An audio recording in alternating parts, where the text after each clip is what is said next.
You're listening to the G1 podcast.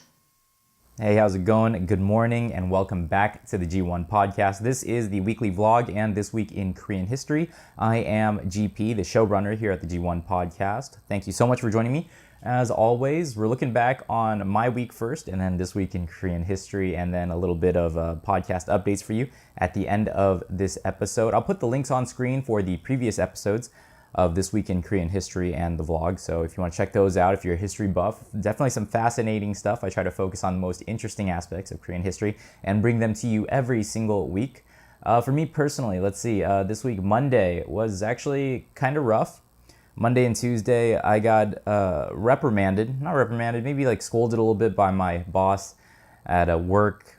And the whole thing was I was trying to multitask and I can't actually do that. I'm not very good at it. It's either I do something as well as I possibly can do it, or I am doing many things at a time and they all really suffer. And it'd be worse than if I just kind of focused on one thing.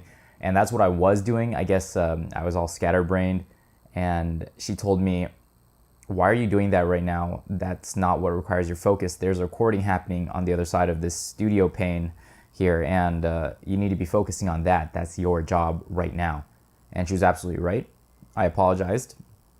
And that kind of set me thinking about how I was behaving in terms of what needed my attention and where I was mentally all the time. So I'm trying to stay present in the moment. A friend recommended a book to me, and I've been kind of going through that. It's about mindfulness. Hopefully I can find a picture of the book and put it up on screen for you. It's pretty good so far, but I'll let you know how I feel about it when I actually finish the book. Okay, so that was the beginning of the week. Gave me some food for thought. The onward to the big thing this week, what I had been looking forward to all week, was actually the Spartan Race. But here's some footage actually from Friday when I kind of started feeling a lot better. 8:25 a.m. on Friday. Walking to work. I think I might be able to get away with this because this is Myeongdong and there's tourists with their cameras up all the time anyway. Today I'm going to focus on finding my bliss. And it's kind of a weird concept for me because I do what I love to do every single day. And when you do that, it's easy to get carried away with how much you want to do it. So I create radio and I run the podcast, obviously. But sometimes you do need to take a step back and just take some time for yourself. So I have a lot of trouble, if you know me personally, I have a lot of trouble managing that, mitigating, compromising, balancing, whatever you want to call it. It's a good problem. I'm fortunate to have all these things that I have and to be able to do what I love to do, regardless of the financial compromise or the security, the lack of security that is that you kind of have to give up to do what you love to do. I'm kind of rambling a little bit, sorry. But today I'm focusing on just enjoying the day, starting with this video blog. Gonna go to work right now. After that, I think I'm gonna go watch X-Men. It might be by myself. It's probably gonna be by myself. I'm gonna get an entire bucket of popcorn. Hopefully I'll remember to take a picture of that. Have a protein bar, chill out, go visit Mike and Ashley. It's Mike's birthday. Carlson's coming into town. And then we got Spartan Race tomorrow. So yeah, it's gonna be a great weekend. So yeah, I did that. I took care of myself on Friday. That was excellent. And then onward to the Spartan Race on Saturday. It's Saturday. Good morning, everyone. I've decided that adulting is not in the works for today. Today we are not going to do the adult thing. I'm going to wake up, have a little bit of coffee and protein, and then I'm going to eat 2 donuts, and then I'm going to go run a 5K and climb walls. We are not going to adult. We're going to do fun things. This is Carl. Hi. Carl, what are we doing today? Spartan Race. What are we not doing today? Being adults. Carl's great because we've known each other since essentially the first hour in Korea? Yeah. First hour. The first hour in Korea back in August of 2009. We met in line at the airport, and then we did orientation. We were roommates together, and we lived in separate cities this whole time. But he's known me, he's the first person I met, and I'm lucky enough to still have him around. But today we are not adulting. This video is dragging on. Yo, we're on our way to the Spartan Race. Yes. We got a little bit, We took the scenic route, we took the scenic route, and by that we mean the wrong route. but couldn't ask for a better group to be slightly sidetracked with. Here with Alex of the Korea Nerd, and Carl's over there, and our new friend Shauna's back there. We're still gonna be there on time though, can't wait. We here. We are here. Let's party! Thomas, say what's up. Oh, you win. Let's do it. We finished in about an hour and a half. Thoughts on the race, gentlemen? I thought the race Muddy. Oh my I thought god, it was yeah. really muddy. Super muddy. It's pretty much like running with mud in your shoes. Yeah. Recommend? Oh yeah, of course. Yeah, I tons like of fun. I would do it. It's cheap here too. Monday is Alex's birthday, and that's when we released this Oh, video. yeah, So yeah. happy birthday, Alex! Happy birthday. Aw, thank you.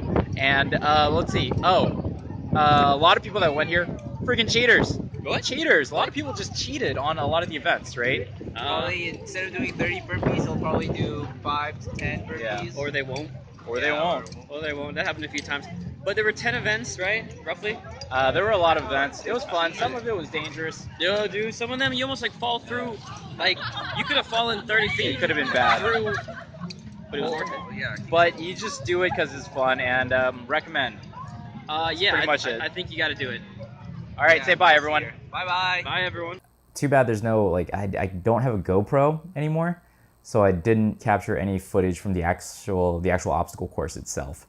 But maybe I'll have one for next year or in the autumn. I'm not sure, but I'm definitely going to do it again.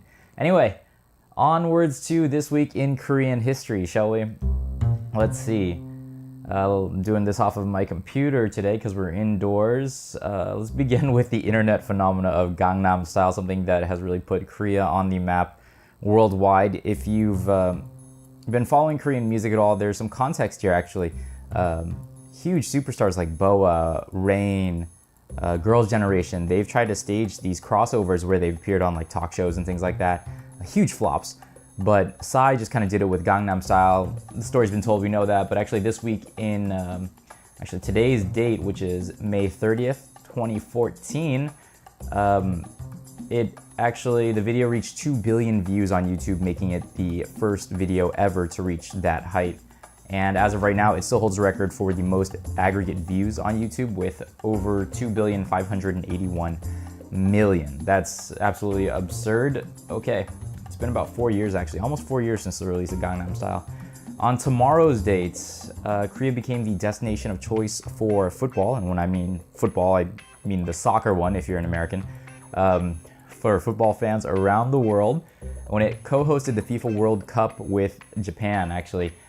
4 days after the matches began is when the South Korean team actually took to Busan's Asiad main stadium and they clinched a victory 2-0 against the Polish national team to advance into the round of 16. And you know that World Cup lasted 31 days, which is about the roughly the same as it is every 4 years. During that time, though, the South Korean team went from relative obscurity into like dark horse status, and it created this culture of football that I don't think existed before this happening. They have made it all the way to the semifinals and clinched fourth. Yeah, clinched fourth overall for nation's first ever top 10 finish. They've not been able to match that success yet. Really stepped up to the plate when they co-hosted the World Cup. Absolutely great. I actually didn't really care for football or soccer or what have you until I moved to Korea, and that was 2010 was my first World Cup, and football fever here is like nothing else. Being in bars, wearing red with everyone, it was inspiring, and it's definitely one of my favorite parts of the sports culture here in Korea. It really creates a unity no matter where you're from or who you are, as long as you're rooting for the Korean team, I imagine. Okay. Jumping forward to this week, just last year, some of you may remember, I definitely remember, MERS, right? MERS actually didn't start this week. It started a while back. The first case came into light a while back, but this week, school closures nationwide reached over 1,300. They actually grew to over 2,200 during the whole MERS epidemic. It was largely spurred by the lack of regard for quarantine orders, self-quarantine orders given by doctors to people who were confirmed to have MERS. That eventually led to 186 confirmed cases.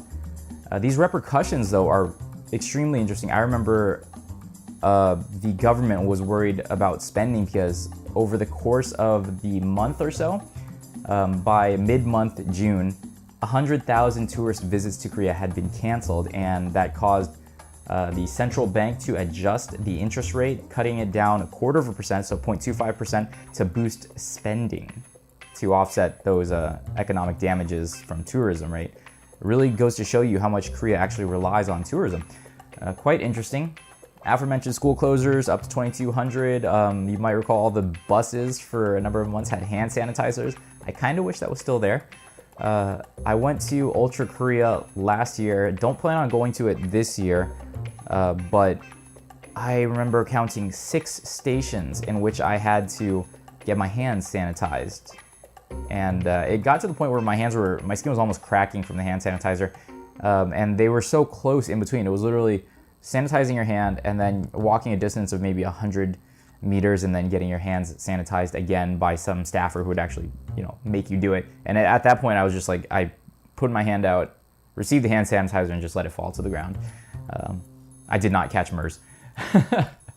Okay, and here's another big one, actually. This year, 2016, is the 130th anniversary of diplomatic relations between South Korea and France. So diplomatic relations have been around longer than this government has been, actually.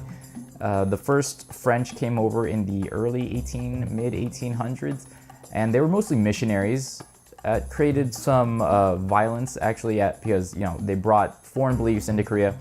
For a while, the Korean government or whoever was in charge, was actually killing these missionaries and their converts. Eventually, though, 130 years ago, Franco-Korean relations were formally established, and that's been a big deal. I know some French people, and it's, especially if you're a businessman or you're a diplomat, it's worthy of celebration indeed. Also worthy of note is that 70% of Koreans view France's influence as positive, according to a BBC World Service poll. Interesting. And only one little bizarre thing this week in Korean history. I don't know if it's bizarre as much as it just very telling and sad. This week in 2010, Yonhap News Agency, a very big news agency over here, said 14,579 individuals committed suicide the year prior, so that's the year from 2009 to 2010, with people over the age of 61 accounting for 1/3 of those deaths. That's the Yonhap said the National Police Agency provided those figures, so I imagine they are reputable. I've actually done a two-part of Rock Bottom on the impoverished elderly, and I'll put the links up in the description. I'll try to figure out a way to put them on screen, but if not in the description. Oh, actually, I can't put them on screen. I just remembered. But there was a lot of stuff that I left on the cutting room floor in that particular documentary series. There was a man who said he was essentially waiting for his turn to, kick the bucket. We had to leave that on the cutting room floor because that piece was produced for TBS and it was just far too grim. And I don't think that he represented the majority of the impoverished elderly that we spoke to. He was very, very willing to talk to us, which was great, but perhaps a little bit too eager. You kind of wonder as a journalist. I don't think that was the general consensus, but it was very disturbing to hear, especially me being a cultural outsider. But yeah, I'll put that up on screen. Hopefully you'll take a listen to it. It's actually my favorite piece that I've produced for Rock Bottom this year so far. Anyway, that's This Week in Korean History. That's the vlog. Coming up this week will be a new episode of Rock Bottom. It's about how much more diverse opinions are in terms of firearms than you might think, or actually you might be totally accurate. There's only one way to find out. You actually have to tune in. But since you're a G1 podcast listener, I did produce this one for TBS EFM, but since you're a G1 listener, you get a lot more of the stuff that I left on the cutting room floor for radio because of that 15-minute time cap. Some interesting stuff there. I hope you'll check it out. Anyway, I'm GP for the G1 podcast. This has been the vlog and This Week in Korean History. I'll definitely catch you next time. 이번 역은 4번